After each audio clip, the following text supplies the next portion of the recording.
नमस्कार, आप देख रहे हैं हिंदनामा न्यूज। खबर रीवा से है, जहां मुख्यमंत्री मोहन यादव ने भरे मंच से कांग्रेस को कुछ कहा ऐसा कि सब रह गए दंग। मुख्यमंत्री मोहन यादव ने रीवा में किया चुनावी सभा को संबोधित। मंच से कांग्रेस पर जमकर बरसे मुख्यमंत्री मोहन यादव, तत्कालीन कांग्रेस सरकार को कहा नामर्द। बोले मुख्यमंत्री, इनके जमाने में सैनिकों के सर धड़ से अलग कर खेला जाता था फुटबॉल। लोकसभा का चुनावी बिगुल बजने के बाद आज मुख्यमंत्री मोहन यादव एक दिवसीय दौरे पर रीवा पहुंचे। कोठी कंपाउंड में स्थित नामांकन सभा स्थल से चुनावी सभा को संबोधित किया। इस दौरान उन्होंने कांग्रेस के कार्यकाल को याद करते हुए जमकर हमला बोला है। सीएम मोहन यादव ने कहा कि इनके जमाने में तो एक छोटे से देश पाकिस्तान के सैनिक हमारे देश के सैनिकों के सर काट कर ले जाते थे और फिर वो वहां फुटबॉल खेलते थे और कांग्रेस की सरकार मूक दर्शक बने देखती थी। लेकिन अब ये बदलता भारत है, नरेंद्र मोदी का भारत है। अब तो घर में घुस के मार कर वापस आने का दम अगर किसी में है तो वह नरेंद्र मोदी और भाजपा की सरकार में। सभा को संबोधित करते हुए सीएम मोहन यादव ने कांग्रेस पर जमकर निशाना साधा है। तो वहीं मोहन यादव ने कहा कि कांग्रेस की विकास करने की इच्छा शक्ति ही नहीं थी। कांग्रेस ने क्षेत्र को गुलाम बनाया हुआ था। कहा 70 साल और कहा 10 साल, ये जो चुनाव हो रहा है हमारे 10 साल का हो रहा है। इस देश के जवानों ने देश की रक्षा करने के लिए अपना सब कुछ कुर्बान कर दिया। लेकिन दुर्भाग्य के साथ कहना पड़ता है कि पाकिस्तान जैसे छोटे से देश के सैनिक हिंदुस्तान के सैनिकों के सर काट कर ले जाते थे और उनसे फुटबॉल खेलते थे। इस देश में बंबई, दिल्ली, जहां देखो वहां आतंकवादी घटनाएं होती थी, लेकिन कांग्रेस कुछ करती नहीं थी। कांग्रेस ने बार बार हिंदू मुस्लिम किया। राम मंदिर का निर्णय हुआ तो समझो देश में आग लग जाएगी। अयोध्या में सरयू किनारे भगवान राम के जन्म स्थान पर अगर मंदिर नहीं बनेगा तो इस देश में उनका महत्व क्या है। भारत की पहचान पूरी दुनिया में भगवान राम और कृष्ण से है, लेकिन बड़े दुर्भाग्य के साथ कहना पड़ रहा है कि राम मंदिर जैसे पवित्र मुद्दे को भी बार बार उलझाया गया, अड़ंगे लगाए गए। मुझे इस बात की प्रसन्नता है कि जैसे ही सुप्रीम कोर्ट का निर्णय आया, बाल बराबर भी कोई झंझट नहीं हुई और धूमधाम से राम मंदिर का भव्य लोकार्पण किया गया। हिंदू के सम्मान का कांग्रेस को अपमान करने का अधिकार किसने दिया? देश के हिंदुओं की भावनाओं को बार बार कुठाराघात करने का प्रयास किया गया। हमने निमंत्रण दिया तो उन्होंने ठुकरा दिया। राम मंदिर बनने में किसी ने बार बार अड़ंगे लगाए तो वह एकमात्र पार्टी कांग्रेस पार्टी है। आइए आपको सुनाते हैं मुख्यमंत्री मोहन यादव ने भरे मंच से किस तरह से जनसभा को संबोधित किया है और कांग्रेस पर जमकर निशाना साधा है। मध्य प्रदेश का साक्षी आप भी हैं और मैं भी हूं। 30 साल पहले मेरा विवाह हुआ। जब मैं रीवा आया तो भगवान बचाए मैं बस में आऊं तो रात भर धक्के गड्ढे क्या क्या करते करते कैसे आता था। मैंने पता नहीं क्या मेरी किस्मत है, कैसे आना पड़ता रीवा। और ऐसे ही जब रेल से आता था तो रेल के डब्बे में बैठ के इधर देखता तो जैसे ही बरसात गई खेत खाली पड़े, क्या खपड़ेल के मकान, वो क्या कबेलू कबेलू, अंग्रेजी कबेलू के बजाय हमारे बड़ा मन में ऐसी पीड़ा होती थी कि भगवान इस पे किसकी नजर पड़ी।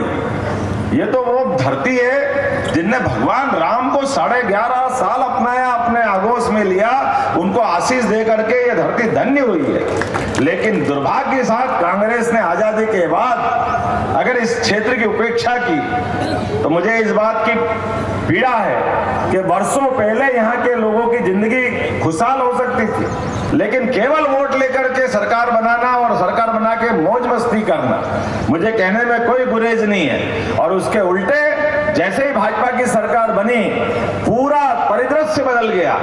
कहां छोटी सी तहसील के नाते से जाना जाने वाला रीवा आज हर कोई लालायित होता कि मेरा मकान रीवा में हो, काश मेरा संबंध रीवा तरफ हो, रीवा संभाग में।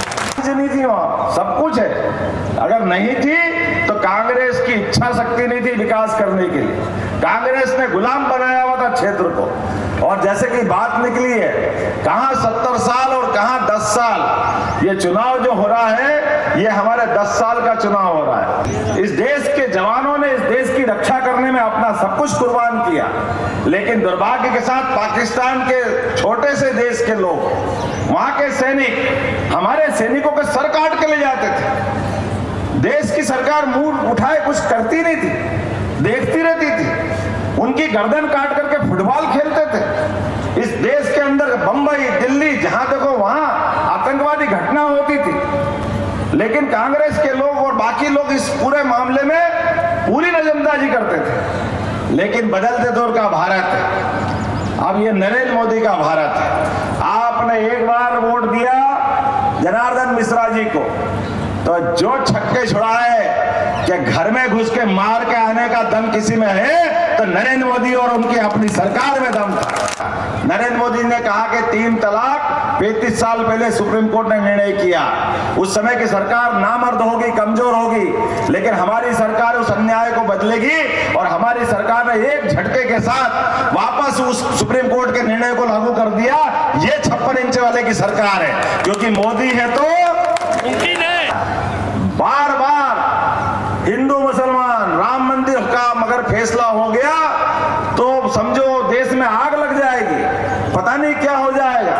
अरे अयोध्या में सरयू किनारे भगवान राम का अगर जन्म स्थान पे मंदिर नहीं बनेगा तो इस देश के अंदर हम क्या करेंगे? वो इतनी बड़ी आबादी का, इतनी बड़ी मात्रा में उनके मानने वालों का पूरा देश, भारत की पहचान दुनिया में भगवान राम भगवान कृष्ण से है, लेकिन बड़े दुर्भाग्य के साथ कहना पड़ रहा है राम मंदिर जैसे पवित्र मुद्दे को भी उलझा करके बार बार अड़ंगे लगाए। मुझे इस बात की प्रसन्नता है, जैसे ही सुप्रीम कोर्ट का फैसला आया बाल बराबर भी कोई झंझट नहीं हुआ और धूमधाम से प्रधानमंत्री जाकर शिलान्यास कार्यक्रम में सम्मिलित हुए। इसलिए कहा गया कि मोदी है तो बोला जय जय श्री राम। हिंदुओं के सम्मान का कांग्रेस को अपमान करने का अधिकार किसने दिया? कांग्रेस ने बार बार हिंदुओं की भावनाओं का कुठाराघात किया, बार बार उनको अपमानित किया।